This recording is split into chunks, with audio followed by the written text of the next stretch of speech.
Hello everyone, and today I'm just going to be making a quick video on some pauldrons that I made. It's part of the new set of armour that I'm working on.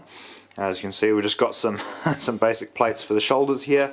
Again, the strap that holds them together is just a shoelace. It's a shoelace that I tied into a circle here. This is what they look like on the inside. Nothing too fancy, but it's my first set of pauldrons for this armour.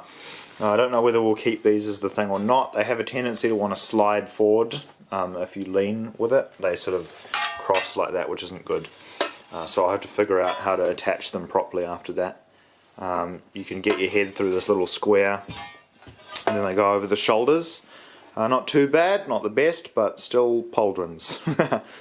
Alright, here's what the armour looks like on, along with the other two pieces of armour that I just recently made as part of the set. As you can see, we've got the pauldrons, a little bit wobbly. This is what they look like from behind. Not the best back coverage. They protect a lot more from the front.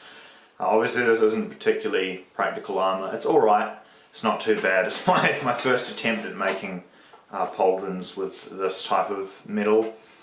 And well, they're pauldrons. They're sort of pauldrons. I was going to extend it, but I think I'm just going to leave these as just one single plate on each shoulder, which protects against all of this exposed area under here where there's like strings and that attaching the two top pieces here, the two front pieces.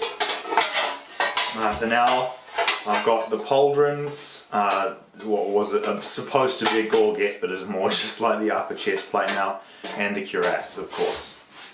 So yeah, that's pretty much it. Thanks for watching, and have a nice day.